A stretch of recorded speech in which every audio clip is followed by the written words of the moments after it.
શું આ વર્ષે રક્ષાબંધનના દિવસે આકાશમાં કંઈક ખાસ જોવા મળશે? રક્ષાબંધન અને ચંદ્રગ્રહણને લઈને લોકોમાં અનેક સવાલો છે. તો શું રાખડી બાંધવામાં કોઈ મુશ્કેલી આવશે? શું પૂજા કરી શકાશે? અને શું આ બાબતે કોઈ ખાસ ધાર્મિક માન્યતા છે? ચાલો જાણીએ સંપૂર્ણ માહિતી. આ વર્ષે 2026માં રક્ષાબંધનનો તહેવાર અને ચંદ્રગ્રહણ એક સાથે આવી રહ્યા છે, જેના કારણે ભાઈ બહેનો તેમજ ધાર્મિક લોકોમાં ઘણી જિજ્ઞાસા અને મૂંઝવણ છે. લોકો પૂછે છે કે શું આ દિવસે રાખડી બાંધી શકાશે? શું ગ્રહણની અસર તહેવારની ખુશીઓ પર પડશે? શું સૂતક કાળને કારણે પૂજાપાઠ કરવામાં કોઈ રોકટોક આવશે? આ બધા પ્રશ્નોના જવાબો આપણે આ લેખમાં વિસ્તૃત રીતે જાણીશું. સૌથી પહેલા વાત કરીએ તારીખની. રક્ષાબંધન દર વર્ષે શ્રાવણ માસની પૂર્ણિમાના દિવસે મનાવવામાં આવે છે. હિન્દુ પંચાંગ મુજબ 2026માં શ્રાવણ પૂર્ણિમાની તિથિ 27 ઓગસ્ટે સવારે 9:08 વાગ્યે શરૂ થઈને 28 ઓગસ્ટે સવારે 9:48 વાગ્યે સમાપ્ત થશે. ઉદયા તિથિના નિયમ મુજબ જે દિવસે સૂર્યોદય વખતે પૂર્ણિમા તિથિ હોય તે દિવસે રક્ષાબંધન ઉજવવામાં આવે છે. આથી 28 ઓગસ્ટ 2026 શુક્રવારના દિવસે રક્ષાબંધનનો તહેવાર ઉજવવામાં આવશે. હવે સવાલ એ ઉઠે છે કે શું ખરેખર આ દિવસે ચંદ્રગ્રહણ પણ થવાનું છે? હા, આ વર્ષે રક્ષાબંધનના દિવસે એટલે કે 28 ઓગસ્ટના રોજ ચંદ્રગ્રહણ થવાનું છે. આ એક દુર્લભ ખગોળીય સંયોગ છે, જ્યારે ભાઈ બહેનના પ્રેમનો તહેવાર આકાશમાં થતી એક અદ્ભુત ઘટના સાથે સંકળાઈ જાય છે. પરંતુ શું આ ચંદ્રગ્રહણ ભારતમાં દેખાશે? આ સૌથી મહત્વનો પ્રશ્ન છે. ચાલો આ ચંદ્રગ્રહણની વિગતો સમજીએ. 28 ઓગસ્ટ 2026ના રોજ થનારું ચંદ્રગ્રહણ આંશિક પાર્શલ ચંદ્રગ્રહણ હશે. ખગોળશાસ્ત્રીય ગણતરીઓ અનુસાર ભારતીય સમય મુજબ આ ગ્રહણ સવારે 8:04 વાગ્યે શરૂ થશે અને સવારે 11:22 વાગ્યે સમાપ્ત થશે. ગ્રહણનો સૌથી વધુ પ્રભાવ મેક્સિમમ એક્લિપ્સ સવારે 9:43 વાગ્યાના લગભગ હશે. આ ગ્રહણની કુલ અવધિ લગભગ 3 કલાક 18 મિનિટની હશે. પરંતુ રાહતની વાત એ છે કે આ ચંદ્રગ્રહણ ભારતમાં દેખાશે નહીં, કારણ કે આ ગ્રહણ એ સમયે થશે જ્યારે ભારતમાં દિવસનો પ્રકાશ હશે અને ચંદ્ર ક્ષિતિજની નીચે હશે, જેના કારણે તે અહીંથી જોઈ શકાશે નહીં. આ ગ્રહણ મુખ્યત્વે ઉત્તર અમેરિકા, દક્ષિણ અમેરિકા, યુરોપ, આફ્રિકા અને પશ્ચિમ એશિયાના કેટલાક ભાગોમાં દેખાશે. આમ ભારતમાં રહેતા લોકો માટે આ ચંદ્રગ્રહણ દૃશ્યમાન નથી.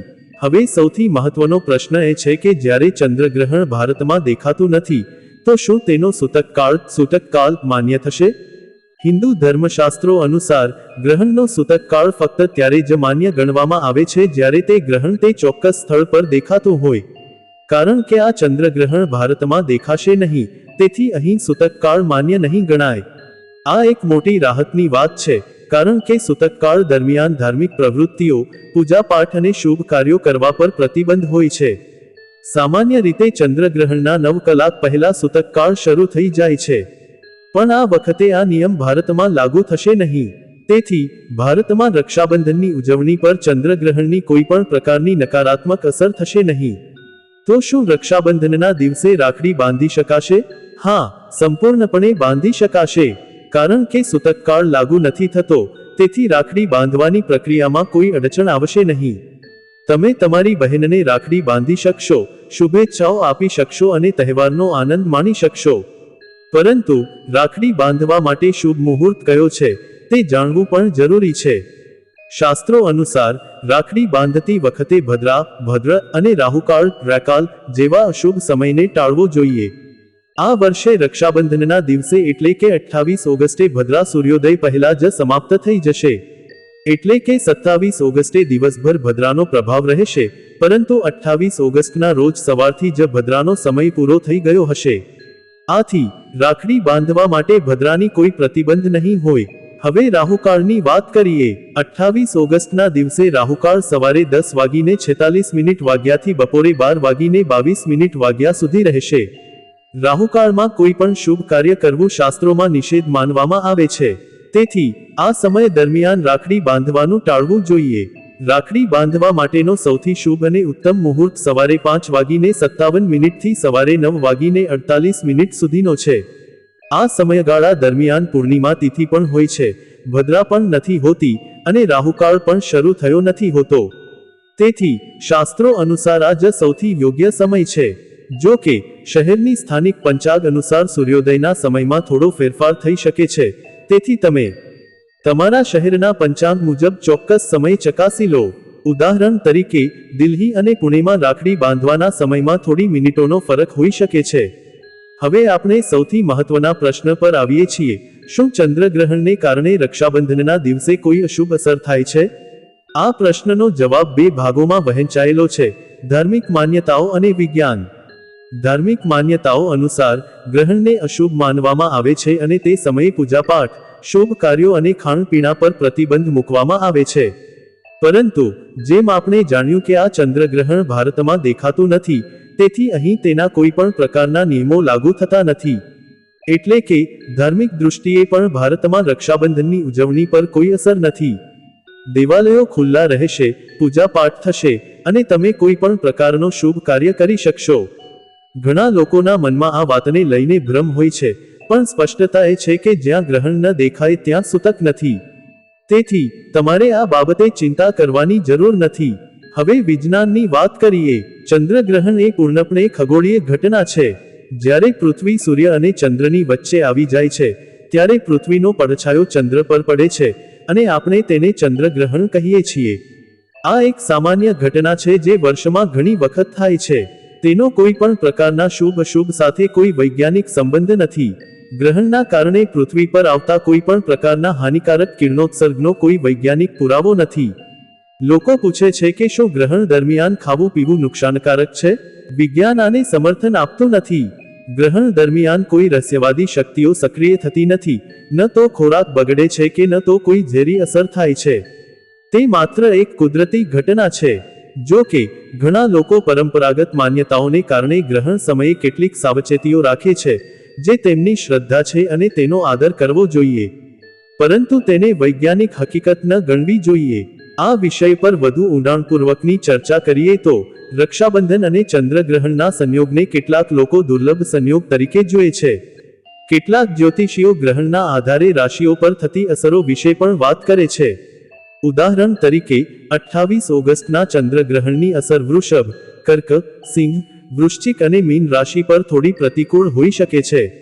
પરંતુ ફરી એકવાર, આવી જ્યોતિષીય ભવિષ્યવાણીઓને વૈજ્ઞાનિક રીતે સાબિત કરવામાં આવી નથી. તે વ્યક્તિગત શ્રદ્ધા અને પરંપરાઓ પર આધારિત છે. યુટ્યુબ સેફ દ્રષ્ટિકોણથી જોતા, આપણે સ્પષ્ટ કરવું જોઈએ કે ચંદ્રગ્રહણ એક ખગોળીય ઘટના છે અને તેના શુભ અશુભ પ્રભાવ અંગે અલગ અલગ ધાર્મિક અને સામાજિક માન્યતાઓ છે, પરંતુ આવી માન્યતાઓને વૈજ્ઞાનિક રીતે ભવિષ્યવાણી તરીકે સાબિત કરવામાં આવી નથી. ચાલો હવે ધાર્મિક વિધિઓ પર ગ્રહણની સંભવિત અસરની વાત કરીએ. ઘણા લોકો ગ્રહણ દરમિયાન ભગવાનની પૂજા, ભજન કીર્તન, જપ તપ કરે છે. કેટલાક લોકો ગ્રહણ પછી સ્નાન કરીને પવિત્ર થાય છે. પરંતુ ભારતમાં ગ્રહણ દૃશ્યમાન ન હોવાને કારણે આમાંના કોઈ પણ નિયમો લાગુ નથી. એટલે કે તમે તમારી નિયમિત પૂજા કરી શકો છો, મંદિરોમાં જઈ શકો છો અને તમારા ઘરે ધાર્મિક અનુષ્ઠાન કરી શકો છો. આ વર્ષે રક્ષાબંધનનો તહેવાર કોઈ પણ પ્રતિબંધ વિના સંપૂર્ણ ઉત્સાહ અને ધાર્મિક વિધિઓ સાથે ઉજવી શકાય છે. ભદ્રા પણ સૂર્યોદય પહેલા જ સમાપ્ત થઈ જતી હોવાથી સવારનો સમય રાખડી માટે અત્યંત શુભ બને છે. હવે થોડા લોકોને આશ્ચર્ય થશે કે જો ગ્રહણ દેખાતું નથી, તો પણ શું તેની અદૃશ્ય અસર તો નહીં થાય? વિજ્ઞાન કહે છે કે ના, ખગોળીય ઘટનાઓ આપણા રોજિંદા જીવન પર કોઈ સીધી અસર કરતી નથી. ગ્રહણ એટલે સૂર્ય ચંદ્ર પૃથ્વીની ગતિવિધિનો એક ભાગ છે. તેનાથી કોઈ નુકસાન થતું નથી, ન તો કોઈ લાભ. આ તો માત્ર એક અદ્ભુત દૃશ્ય છે જે આપણે ક્યારેક ક્યારેક જોઈ શકીએ છીએ. પરંતુ જ્યારે તે દેખાતું નથી, ત્યારે તેની કોઈ અસર નથી. તેથી આ બાબતે કોઈ ભય કે ગભરાટ રાખવાની જરૂર નથી. રક્ષાબંધનનો તહેવાર ભાઈ બહેનના પવિત્ર પ્રેમનું પ્રતીક છે. આ દિવસે બહેન ભાઈની કલાઈ પર રાખડી બાંધે છે, તેની લાંબી આયુષ્ય અને સુખ સમૃદ્ધિની કામના કરે છે અને ભાઈ બહેનની રક્ષાનો સંકલ્પ લે છે. આ પર્વનું મહત્વ ભાઈ બહેનના સંબંધોની મજબૂતી અને એકબીજા પ્રત્યેના પ્રેમમાં છે. 2026માં જો આ તહેવાર ચંદ્રગ્રહણ સાથે આવી રહ્યો છે, તો તેમાં કોઈ નવાઈ નથી કે લોકો આ બાબતે ઉત્સુક છે. પરંતુ જેમ આપણે જાણ્યું, આપણા દેશમાં તેનો કોઈ અસર નથી. તેથી તમે નિશ્ચિંત રહીને આ તહેવારની ઉજવણી કરી શકો છો. તમે સવારે 5:57 થી સવારે 9:48 વાગ્યાના શુભ મુહૂર્તમાં રાખડી બાંધી શકો છો. જો આ સમય ચૂકી જાઓ તો રાહુકાળ પૂરો થયા પછી બપોરે 12:22 પછી પણ રાખડી બાંધી શકાય છે, પરંતુ સવારનો સમય સૌથી શ્રેષ્ઠ માનવામાં આવે છે. ઘણા લોકોને એ પણ સવાલ હોય છે કે શું ચંદ્રગ્રહણના કારણે રક્ષાબંધનની તારીખ બદલાઈ જશે? કેટલીક જગ્યાએ 27 ઓગસ્ટ અને 28 ઓગસ્ટની મૂંઝવણ છે, પરંતુ સ્પષ્ટતા એ છે કે 28 ઓગસ્ટે જ રક્ષાબંધન ઉજવવામાં આવશે. પૂર્ણિમા તિથિ 28મી સવાર સુધી છે અને ભદ્રા પણ સમાપ્ત થઈ ગઈ છે. તેથી પંચાંગો અનુસાર 28 ઓગસ્ટ જ રક્ષાબંધનનો દિવસ છે. આ દિવસે ભદ્રા રહિત છે અને સૂતક પણ નથી, તેથી ઉજવણીમાં કોઈ અડચણ નથી. ભારતના ઘણા જ્યોતિષીઓ અને પંચાંગો પણ આ વાતની પુષ્ટિ કરે છે કે ગ્રહણ ભારતમાં દેખાતું નથી, એટલે કે તેની કોઈ નકારાત્મક અસર રક્ષાબંધન પર નથી. હવે વૈશ્વિક સ્તરે જોતા આ ચંદ્રગ્રહણ અમેરિકા, યુરોપ, આફ્રિકા અને પશ્ચિમ એશિયામાં દેખાશે. ત્યાં રહેતા લોકો માટે આ ગ્રહણ દૃશ્યમાન હશે અને ત્યાંના ધાર્મિક નિયમો મુજબ સૂતકકાળ લાગુ પણ થઈ શકે છે. પરંતુ ભારતીય દર્શકો માટે, ખાસ કરીને ગુજરાત, મહારાષ્ટ્ર, દિલ્હી, રાજસ્થાન, ઉત્તર પ્રદેશ, મધ્ય પ્રદેશ, બિહાર, પશ્ચિમ બંગાળ અને દક્ષિણ ભારતના રાજ્યો માટે આ ગ્રહણ દેખાશે નહીં. તેથી અહીંના લોકો નિશ્ચિંત રહી શકે છે. ચંદ્રગ્રહણનો વિષય ઘણીવાર લોકોમાં ભય પેદા કરે છે, ખાસ કરીને જ્યારે તે કોઈ તહેવાર સાથે સંકળાઈ જાય. પણ વિજ્ઞાને આ બાબતે સ્પષ્ટ છે કે ગ્રહણથી કોઈ નુકસાન નથી. આપણા સમાજમાં ગ્રહણને લઈને અનેક માન્યતાઓ છે, જેમ કે ગ્રહણ દરમિયાન ખોરાક ન ખાવો, પાણી ન પીવું, સૂઈ ન જવું, મૂર્તિઓને સ્પર્શ ન કરવો વગેરે. પણ યાદ રાખો, આ માન્યતાઓ ત્યારે જ લાગુ પડે છે જ્યારે ગ્રહણ દેખાય. જ્યારે ગ્રહણ દેખાતું નથી ત્યારે આ નિયમો લાગુ થતા નથી. ઘણા લોકોને એમ લાગે છે કે ગ્રહણ તો આકાશમાં થઈ રહ્યું છે, પણ તે દેખાય છે કે નહીં તેની શી અસર? પણ શાસ્ત્રોનું કહેવું છે કે જ્યાં ગ્રહણ ન દેખાય ત્યાં તેનો કોઈ પ્રભાવ નથી. તેથી આ બાબતે કોઈ શંકા રાખવાની જરૂર નથી. તમે સામાન્ય દિવસની જેમ જ તમારી બધી પ્રવૃત્તિઓ કરી શકો છો, પૂજા કરી શકો છો, તહેવારો ઉજવી શકો છો. રક્ષાબંધન 2026 અને ચંદ્રગ્રહણનો વિષય ધાર્મિક દૃષ્ટિકોણથી ઘણો રસપ્રદ છે. ઘણા લોકો માને છે કે આવા સંયોગોમાં કોઈ ખાસ ઉર્જા હોય છે. કેટલાક તેને અશુભ તો કેટલાક શુભ માને છે. પણ સત્ય એ છે કે આપણે આપણી શ્રદ્ધા અનુસાર વર્તવું જોઈએ. જો તમે માનતા હો કે ગ્રહણ અશુભ છે, તો તે દિવસે કોઈ શુભ કાર્ય કરવાનું ટાળી શકો છો. પણ શાસ્ત્રો સ્પષ્ટ છે કે ભારતમાં ગ્રહણ ન દેખાવાથી કોઈ સૂતક નથી. તેથી રક્ષાબંધન જેવો મહત્વપૂર્ણ તહેવાર અવશ્ય ઉજવો. આ દિવસ ભાઈ બહેનના પ્રેમનો દિવસ છે અને તેને કોઈ પણ પ્રકારની અંધશ્રદ્ધાથી પ્રભાવિત ન થવા દો. હવે થોડી ઐતિહાસિક અને પૌરાણિક વાતો પણ સમજી લઈએ. રક્ષાબંધનનો તહેવાર હિન્દુ ધર્મમાં અત્યંત પ્રાચીન છે. ભગવાન શ્રીકૃષ્ણ અને દ્રૌપદીની કથા તો સર્વપ્રસિદ્ધ છે, જેમાં દ્રૌપદીએ શ્રીકૃષ્ણના ઘાયલ અંગૂઠા પર પોતાની સાડીનો ટુકડો બાંધ્યો હતો અને શ્રીકૃષ્ણએ તેમની રક્ષાનું વચન આપ્યું હતું. ત્યારથી રક્ષાબંધન રક્ષણ અને વિશ્વાસનું પ્રતીક બન્યું. ચંદ્રગ્રહણ પણ આવી જ રીતે એક પ્રાચીન ઘટના છે. પ્રાચીન કાળમાં લોકો ગ્રહણને રાક્ષસોની કૃતિ માનતા હતા, પણ આજે વિજ્ઞાને તેની સ્પષ્ટતા કરી છે. આમ આપણે પરંપરા અને વિજ્ઞાનને સાથે લઈ શકીએ. પરંપરાઓનો આદર કરીએ પણ વિજ્ઞાનનો સ્વીકાર કરીએ. 2026માં રક્ષાબંધન અને ચંદ્રગ્રહણનો સંયોગ આપણને એવો એક દુર્લભ અવસર આપે છે, જ્યાં આપણે પરંપરા અને વિજ્ઞાન બંનેને સમજી શકીએ. આ વિષય પર વધુ સ્પષ્ટતા માટે આપણે થોડા સાધારણ પણ મહત્વના પ્રશ્નોના જવાબ આપીએ. શું રાખડી બાંધતી વખતે કોઈ ખાસ મંત્રો કે શ્લોકો બોલવાના છે? હા, પરંપરાગત રીતે રાખડી બાંધતી વખતે ભાઈની લાંબી આયુષ્ય અને સુખ શાંતિ માટે પ્રાર્થના કરવામાં આવે છે. તમે ઓમ યેન બધો બલી રાજા આ મંત્ર બોલી શકો છો, પણ જો મંત્ર યાદ ન હોય તો શુદ્ધ હૃદયથી શુભેચ્છાઓ આપવી એ જ મુખ્ય છે. શું ગ્રહણ દરમિયાન રાખડી બાંધવી જોઈએ? ભારતમાં ગ્રહણ દેખાતું ન હોવાથી આ પ્રશ્ન જ ઊભો થતો નથી. તમે સવારના શુભ મુહૂર્તમાં જ રાખડી બાંધી લો. શું ગ્રહણ પછી સ્નાન કરવું જરૂરી છે? સૂતક ન હોવાથી સ્નાનની કોઈ ફરજ નથી, પણ તમે તમારી આદત મુજબ સ્નાન કરી શકો છો. શું મંદિરો બંધ રહેશે? ના, મંદિરો ખુલ્લા રહેશે અને પૂજાપાઠ થશે. હવે ચાલો શ્રાવણ પૂર્ણિમાના અન્ય ધાર્મિક કાર્યક્રમો વિશે પણ જાણીએ. શ્રાવણ પૂર્ણિમાના દિવસે ઘણા લોકો શ્રાવણ ઉપાકર્મ, જનયુ પરિવર્તન, યજ્ઞોપવિત સંસ્કાર અને પિતૃઓના તર્પણ જેવા કાર્યો પણ કરે છે. આ વર્ષે આ બધા કાર્યો સામાન્ય રીતે જ થઈ શકે છે, કારણ કે ગ્રહણ અચૂક નથી. ઘણા લોકો પૂર્ણિમાના દિવસે દાન ધર્મ પણ કરે છે, જે શુભ માનવામાં આવે છે.